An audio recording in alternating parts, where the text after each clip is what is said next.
Com s'organitza el poder en un país? Qui pren les decisions importants? Són preguntes clau, Doncs avui ens submergim en un cas que és particularment interessant i també força complex. El model territorial d'Espanya. I aquí tenim el gran dilema, oi?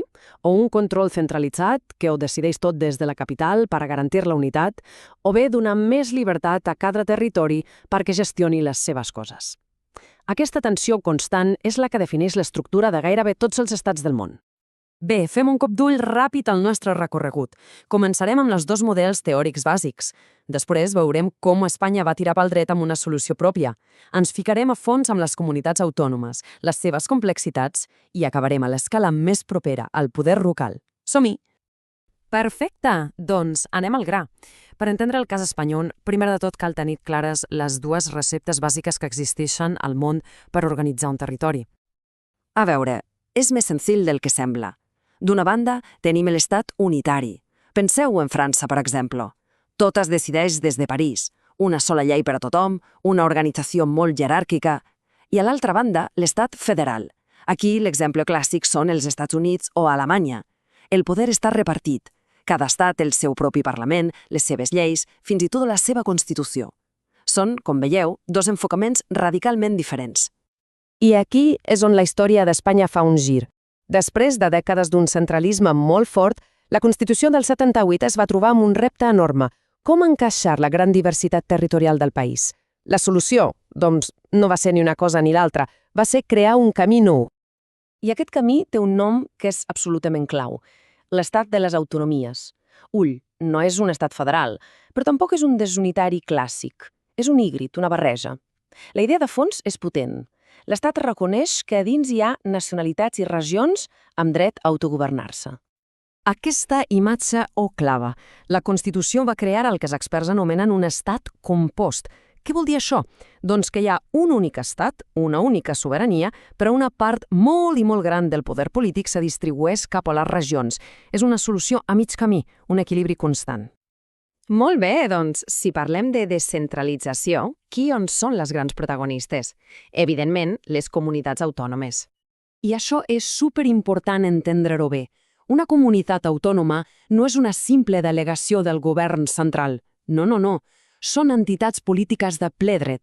Tenen els seus propis parlaments que fan lleis, els seus propis governs que les executen i tenen autonomia financera. La seva norma fonamental és l'Estatut d'Autonomia, que a la pràctica funciona com una mena de constitució regional.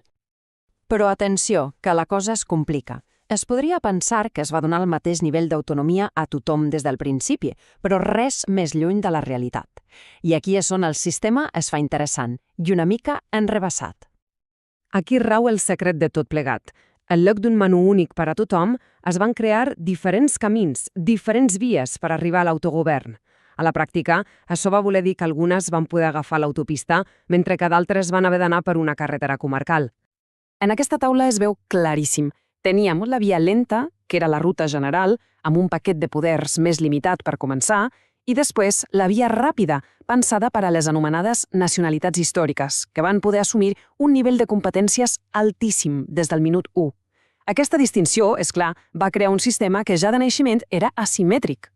És cert que, amb els anys, hi ha hagut pactes polítics per anar anivellant la situació i que la majoria de comunitats tinguin un nivell de poder similar, però aquella diferència de l'inici, aquell pecat original asimètric del sistema, encara avui és fonamental per entendre moltes de les tensions i dinàmiques territorials que hi ha a Espanya. D'acord, ja hem vist l'Estat, hem vist les autonomies, però què hi ha més avall? Fem zoom i baixem al nivell de govern que tenim més a prop de casa. A la base de tota l'estructura hi trobem el municipi. És l'administració més propera, la del dia a dia. L'Ajuntament, amb l'alcalde o alcaldessa al capdavant, s'ocupa de coses tan quotidianes com la neteja dels carrers, la recollida d'escombraries o les llicències d'obres. Per sobre dels municipis hi tenim la província. El seu govern són les diputacions. I quina és la seva feina principal? Doncs, sobretot, ajudar i donar suport als municipis, especialment als més petits que tenen menys recursos, per coordinar serveis i infraestructures. I encara podem trobar un altre nivell en alguns llocs, com per exemple a Catalunya, la comarca.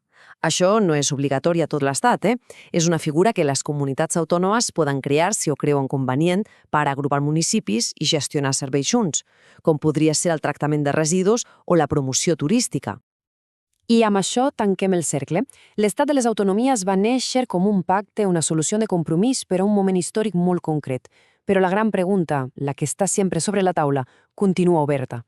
És un model que ha trobat un equilibri estable o és un sistema que, per la seva pròpia naturalesa, està destinat a una evolució i una renegociació constants?